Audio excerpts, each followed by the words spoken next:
Alright everyone, let's play some Bomber Raid, yeah, Master System. Destroy the battleship and take off. Yeah, let's do this. What the?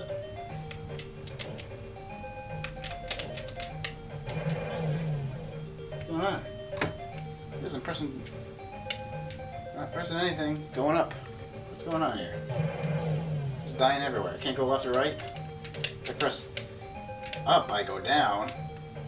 If I press down, I stay there. Oh, this isn't.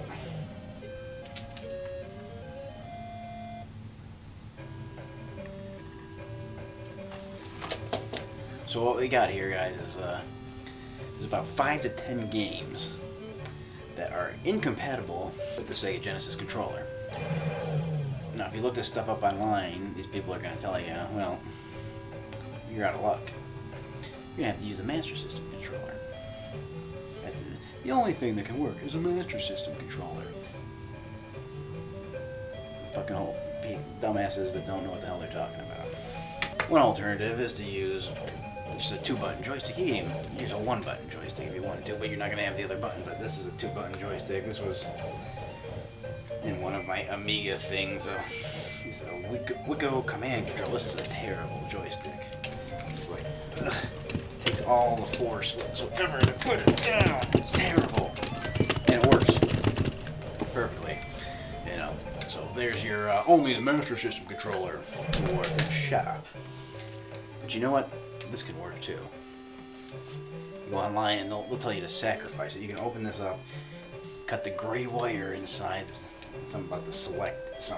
There's no select button, but something about a select command or something does. But this is the wire that these certain like 5 to 10 games have issues with, and you know, probably bad programming, I guess. But you can go in there, you can cut the gray wire, and then have it work. Well, then you have a freaking controller that's useless on the Sega Genesis. Now, there's other ways. You could even install a switch. You know, put a switch in there somewhere and toggle it, but it's not me. We are going to try an adapter, the DB9 connector, which is the connector that controls the joystick on the Genesis and Master System and Amiga and Commodore 64, everything back then, an Atari style, you know, connector. We're gonna take this, we're gonna modify it, and we're gonna get this Sega Genesis controller to work. Some unnecessary circuit. You notice that these adapters are very thick and wide. This is very narrow. It doesn't have the room. You put this in there and denied. Denied. So we're gonna have to do some circuit. For this job, you're gonna need a DB9 connector, a male to female DB9 connector. Male. Preferably, you'd want just one unit. You can find one at Micro Center, unfortunately. You can find them online for like $1.20. Do that. It cost me $11 at Micro Center. Fuck Micro Center. And the guy, I tell him my problem. I say, I need a female to male DB9 connector. It's like, oh, we won't. Why would you want that? It doesn't make any sense to convert something from, you know, the male to a male, essentially. It doesn't make any sense. Like, it does for what I'm doing. That's why you have adapters, to do things that you want to do. He's staring at the solution of the problem the entire time. Does he say anything? No, he doesn't understand it. This is the people working at Micro Center. Anyways, so you buy a male to male, and you buy a female to female, and you connect them. Problem, of course, is the Sega Genesis will not accept this bulky piece of shit. So we have to somehow get this done. We have to saw this thing off. Of course, the first thing you're going to want to do is you're going to want to take pin 9, which is the second one on the right, no, from the left, second one from the left on the bottom.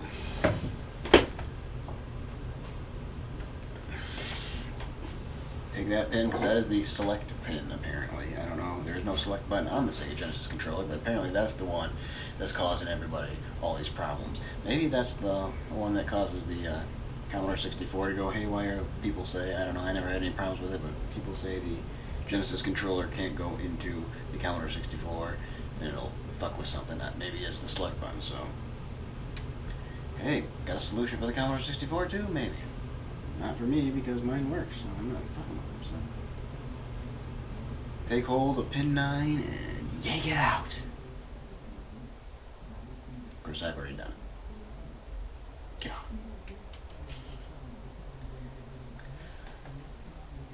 Nothing on there now.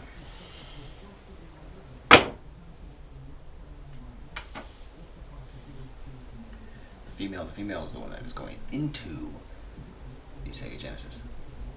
You have to saw this thing. You have to make this thing smaller. I've already taken off the shield. It was a pain in the ass just doing that.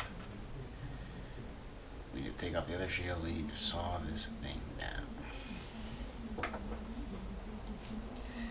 Be careful.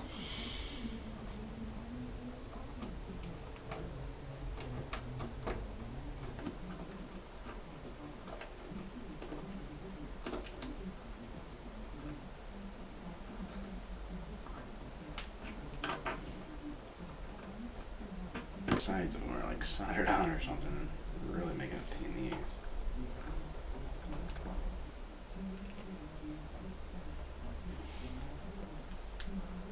Come on, get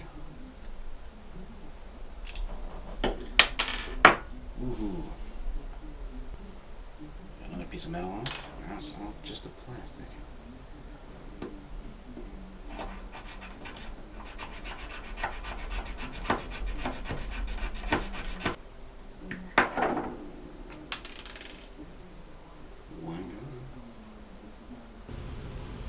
So now we have lots and lots of garbage. Successfully completed our surgery. We have a sawn off DB9 connector. It's pretty cool how these things work. I'll show you a close up in a minute. But, yeah. I think this should do. I think this should fit in the into the Genesis without falling out. Have our male connector with the 7th pin pulled out. One end goes into the Genesis, other end into this. Genesis controller into that. We should be able to play a couple Master System games with this now. Let's try it out. DB9 connection. The 7th pin pulled. Second one from the left on the bottom row. That will go into our Genesis controller.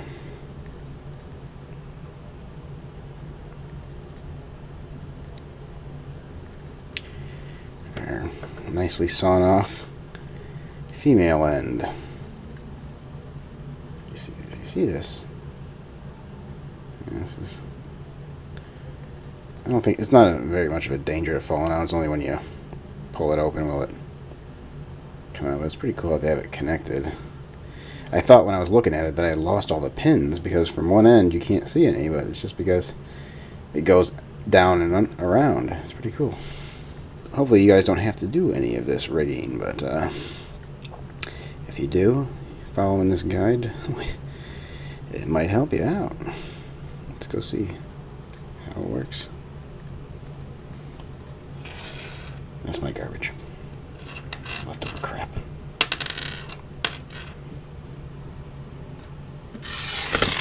That too. Here we are back with our surgically altered connector. Let's see if we can put this thing in there.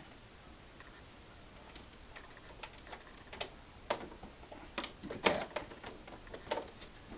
Perfectly snug. Fell out before, now it's perfectly snug. Female, here we have our male. DB9 with the second connector there. Second pin is gone. That is the pin that caused all the problems. that there. Still nice and snug. Take our Genesis controller, plug her in. Alright. Not falling out. Should be good for 5 to 10 games. Let's test it out. See that the controller is plugged into the adapter there. See if this sucker works. A button no longer works on this.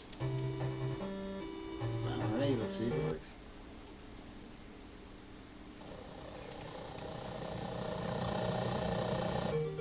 Stay in the middle.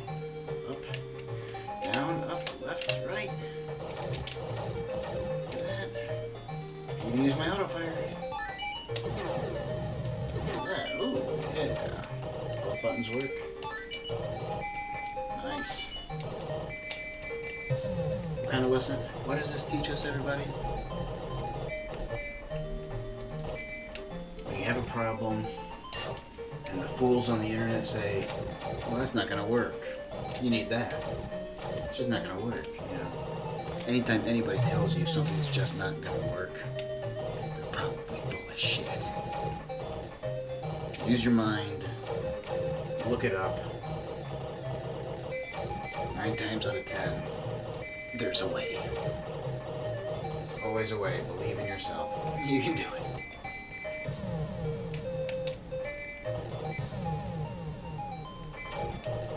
Alright. Beautiful. It was a lot of work for 5 to 10 games, but you know. If something gets naggy on me, I have to fix it. So it's fixed. Genesis controller with these few games that refuse to work with it. It works now.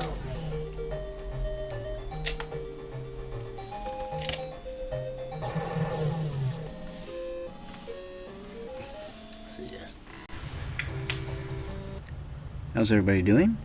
Hope you enjoyed the video. If you like the surgical aspect of the hardware, I think you'll like the upper left video. That's my unnecessary surgery video on NES controllers, where I take apart a controller donated to me in order to save my 2 originals. Going diagonally down to the right, we have the video that you saw me playing in this video, Bomberade, which is what made me want to do this video. Is a girl named Jessica asked me to play that, and I found out my Genesis controller wouldn't work with it, so that's what started this unnecessary surgery video. Thank you to her. That one's not available yet, but I will put the annotation link there as soon as it is. Going diagonally down and to the right again, we have my very first video on YouTube where I play Arkanoid and find a terrible little error they made in the DOS demo reel. And you know, I've always wanted to be on YouTube, but that is what made me say, you know, I gotta make a video on this. It's playing Arkanoid on DOS, so check out that first video of mine. Finally, on the right there, we have my latest video besides this one, a Super 8 film, where I go to the Michigan State Fair in Detroit. Then my buddy takes us on the Civic and puts a trailer on it. I think it's hilarious to watch. I love the Super 8 film format. It's very retro nerdish. I hope you guys enjoy that stuff. It's only 3 minutes. I think you'll enjoy it if you take a look. And finally, hope you guys will subscribe. Hit that subscribe button if you want to see more. Thanks. Talk to y'all later. Bye.